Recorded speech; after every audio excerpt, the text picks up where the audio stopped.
सभी दोस्तों को नमस्कार। मैं प्रमोद कांडपाल। दोस्तों, आज जिस तरह की स्थिति है, कोरोना वायरस के दौर में हम रह रहे हैं, ठीक इसी तरीके की परिस्थिति 19वीं शताब्दी में चाइना और भारत के इलाके में भी थी, जिसे हम ब्यूबोनिक प्लेग के नाम से जानते हैं। यह बीमारी भी ठीक कोरोना वायरस की तरह एक दूसरे को संक्रमित होने वाली बीमारी थी। इसीलिए लोग इससे बचने के लिए लोगों को छूने से बहुत ही ज़्यादा कतराते थे। लोग बीमार इससे पीड़ित लोगों की स्थिति बहुत ज़्यादा ख़राब थी।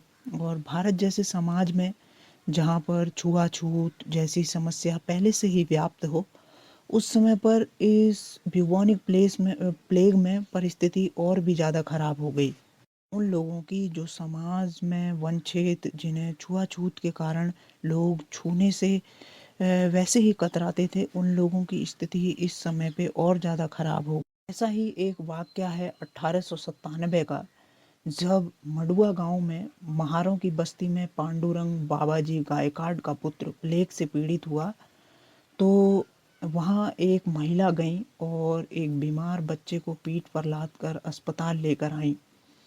जी हाँ, हम एक ऐसी ही शख्सियत के बारे में बात करने जा रहे हैं, जिन्हें हम भारत की प्रथम महिला शिक्षिका, महिलाओं के लिए प्रथम स्कूल की स्थापना करने वाली समाज सुधारिका एवं मराठी कवयित्री के रूप में जानते हैं। बात कर रहे हैं सावित्रीबाई फूले के बारे में, जिनका आज 190वां जन्मदिन है। यदि हम उनके सामान्य जीवन परिचय के बारे में बात करें, तो 3 जनवरी सन 1831 को महाराष्ट्र स्थित सतारा के नायगांव में उनका जन्म हुआ। उनके पिता का नाम खांदोजी नेवसे और माता का नाम लक्ष्मी था, जो पेशे से माली और जात से दलित थे। सावित्रीबाई फूले ने स्त्री अधिकारों, महिला व दलितों की शिक्षा के लिए उल्लेखनीय कार्य तो किया ही, साथ ही ऐसा माना जाता है कि उन्होंने स्त्रियों को ही नहीं, मर्दों को भी उनकी जड़ता और मूर्खता से आज़ाद। मात्र 9 वर्ष की आयु में इनका विवाह 12 वर्ष के बालक ज्योतिबा फूले से हुआ। फूले दंपति को महाराष्ट्र और भारत में सामाजिक सुधार आंदोलनों में सबसे महत्वपूर्ण व्यक्ति के रूप में जाना जाता है। ज्योतिबा फूले सावित्रीबाई फूले के पति ही नहीं, बल्कि उनके गुरु, संरक्षक और प्रमुख समर्थक रहे। सावित्रीबाई फूले अपनी ताउम्र उन सामाजिक उद्देश्यों को लेकर जीती रहीं, जिसमें दलित व वंचितों, खासकर महिलाओं की शिक्षा, विधवा विवाह करवाना, छुआछूत मिटाना आदि शामिल थे। जब हम सावित्रीबाई फूले के जीवन के बारे में पढ़ते हैं, तो हम पाते हैं कि एक कवयित्री होने के नाते उन्होंने अपने साहित्य को अपनी कविताओं के माध्यम से समाज में सुधार लाने की बहुत कोशिश की।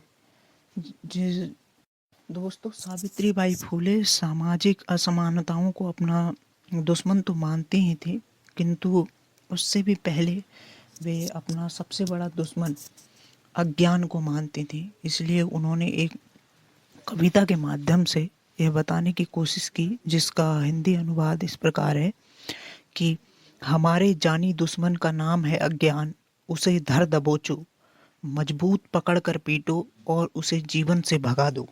इस तरह की बहुत सी कविताओं के माध्यम से उन्होंने समाज में व्याप्त असमानता, अशिक्षा और दलितों के लिए बहुत सी ऐसी कविताएं लिखी, जिस पर वो यह आग्रह करती हैं कि शिक्षा ग्रहण करो और समाज में व्याप्त इन कुरीतियों को मिटाने की कोशिश करो। जब हम दोस्तों ये बात करते हैं कि सावित्रीबाई फूले देश की प्रथम महिला शिक्षिका और महिलाओं के लिए तथा किसानों के लिए प्रथम स्कूल स्थापित करने वाली थीं, तो हमें उस समय की सामाजिक स्थिति को हमें जानने की बहुत ज़्यादा ज़रूरत है।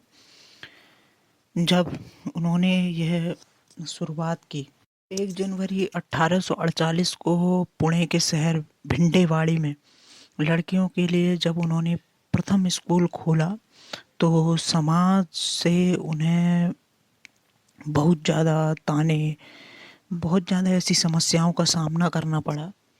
उन्हें ऐसी सामाजिक परिस्थितियों का सामना करना पड़ा कि वे अपने साथ दो साड़ियाँ लेकर जाती थी। रास्ते में कुछ लोग उन पे गोबर, विष्ठा और पत्थर फेंक कर उन पत्थर फेंकते थे। ब्राह्मणों का मानना था कि ऐसा क्यों करते थे वो, क्योंकि ब्राह्मणों का मानना था कि शूद्र और अतिशूद्र को पढ़ने का अधिकार नहीं है। घर से जो साड़ी पहनकर निकलती थी वो बदबू से, गोबर की, विष्ठा की या कीचड़ की बदबू से भर जाती थी। स्कूल पहुंचकर दूसरी साड़ी पहन लेती थी, फिर लड़कियों को पढ़ाने लगती थी। तो इस तरीके का बहुत से ऐसे संघर्ष उन्होंने समाज में ब्राह्मणवादी और पितृसत्तात्मक समाज में ऐसे बहुत से उन्होंने चैलेंजेस फेस किए। और सावित्रीबाई फूले केवल एक स्कूल या एक किसान स्कूल ही खोलने तक सीमित नहीं रहीं। उन्होंने ऐसे अपने पति ज्योतिबा फूले के साथ मिलकर ऐसे बहुत से और भी स्कूलों की स्थापना की। 1892 में उन्होंने महिला सेवा मंडल के रूप में पुणे की विधवा स्त्रियों के आर्थिक विकास के लिए भी देश का पहला महिला संगठन बनाया और हर 15 दिन पर इसकी एक मीटिंग बुलाई जाती थी जिसमें सावित्रीबाई फूले पढ़ाती थी तथा उनको बहुत सी सामाजिक परिस्थिति स्थितियों के बारे में उनकी समस्या सुनती थी और उसे दूर करने का उपाय भी सुझाती थी। साथियों, एक बात बहुत ही रोचक यह है कि जब सावित्रीबाई फूले का विवाह हुआ उस समय वे पढ़ना लिखना नहीं जानती थी, किंतु उनमें सीखने पढ़ने लिखने की बहुत ज़्यादा ललक थी। एक बार किसी ने उन्हें अंग्रेजी की एक पुस्तक दी जिसे वो घर ले आई और पढ़ने की कोशिश करने लगी, किंतु पढ़ नहीं पाई। चूँकि अनपढ़ थीं, उनके ससुर ने देखा और उनसे वह किताब छीन ली। उनका मानना था कि समाज में दलितों और पिछड़ों को पढ़ने का अधिकार नहीं है। जैसा कि हम अपने जैसा कि हम अपने इतिहास की पुस्तकों में पाते हैं कि महिलाओं और शूद्र अतिशूद्रों को पढ़ने का अधिकार नहीं था। तो उसी सोच के कारण उनके ससुर ने भी उन्हें पढ़ने के लिए उनसे पुस्तक छीन ली।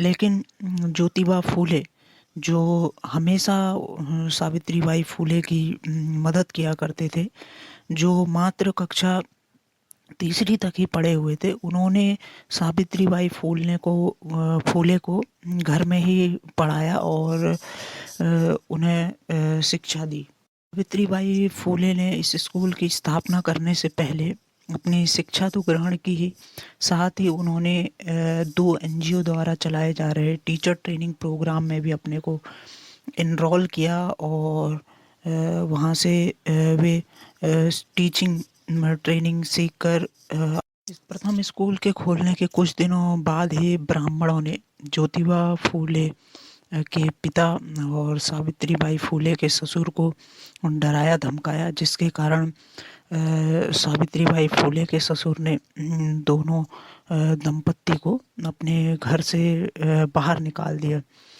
तो इस स्थिति का सामना करने के लिए एक बहुत बड़ा चैलेंज था फूले दंपत्ति को। तो ये हम सावित्रीबाई फूले के इस सामाजिक सुधार आंदोलन की बात कर रहे हैं, तो उस समय पर हमें इनके 2 और भी साथियों को भूलने की नहीं करनी चाहिए और वे थे मियाँ उस्मान शेख और उनकी बहन फातिमा शेख। ने ना केवल इस परिस्थिति में जब फूले दंपत्ति को उनके पिता ने उनके घर से निकाल दिया, सहारा दिया, बल्कि इस आंदोलन में एक अग्रणी भूमिका भी निभाई। क्योंकि हम देखते हैं कि किसी भी सामाजिक आंदोलन में कोई इंडिविजुअल एफर्ट से सब काम नहीं कर सकता, बल्कि उसमें बहुत से लोगों का साथ होना ज़रूरी है। इसीलिए मियाँ उस्मान शेख और फातिमा शेख को आज के दिन याद करना भी बहुत ज़्यादा ज़रूरी है। उस्मान शेख और फातिमा शेख ही थे जिनके घर 28 फरवरी 1853 को ज्योतिबा फूले और सावित्रीबाई फूले ने बाल हत्या प्रतिबंधक गृह की स्थापना की। ये पूरी जिम्मेदारी सावित्रीबाई फूले ने अपने कंधों पर ली। और जब कभी भी सावित्रीबाई फूले इस जब कभी भी सावित्रीबाई फूले इन संगठनों में अनुपस्थित रहती तो उनकी अनुपस्थिति में वे फातिमा शेख ही थी जो ये सारा कारोबार संभालती थी। इसीलिए यदि हम सावित्रीबाई फूले को भारत की प्रथम महिला शिक्षिका के रूप में जानते हैं तो फातिमा शेख को हम प्रथम मुस्लिम महिला होने का दर्जा भी देते। इसलिए आज के दिन हमें न केवल सावित्रीबाई फूले को ही याद करना चाहिए बल्कि फातिमा शेख का भी या उस मियाँ उस्मान का भी उतना ही इसमें योगदान रहा। सावित्रीबाई फूले के बारे में फॉरवर्ड प्रेस में सुजाता परिवाता लिखती हैं कि फूले दंपत्ति ने 28 फरवरी 1853 में अपने पड़ोसी मित्र और आंदोलन के साथी उस्मान शेख के घर में बाल हत्या प्रतिबंधक गृह की स्थापना की, जिसकी पूरी जिम्मेदारी सावित्रीबाई ने संभाली। वहाँ सभी बेसहारा गर्भवती स्त्रियों को बगैर किसी सवाल के शामिल कर उनकी देखभाल की जाती, उनकी प्रसूति कर बच्चों की परवरिश की जाती, जिसके लिए वहीं पालना घर भी बनाया गया। यह समस्या कितनी विकराल थी इसका अंदाज़ा इसी बात से लगाया जा सकता है कि मात्र 4 सालों के अंदर ही 100 से अधिक विधवा स्त्रियों ने इस गृह में बच्चों को जन्म दिया।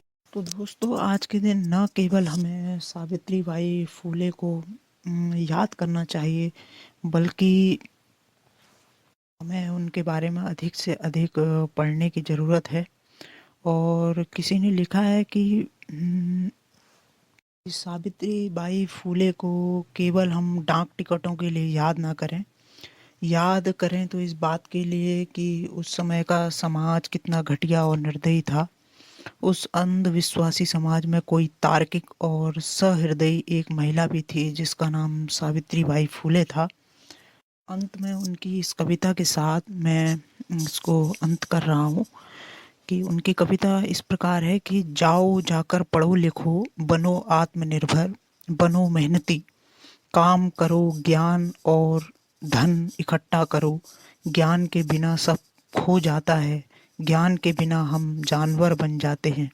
इसलिए खाली ना बैठो, जाओ जाकर शिक्षा लो। तुम्हारे पास सीखने का सुनहरा मौका है, इसलिए सीखो और जाति के बंधन तोड़ दो। धन्यवाद।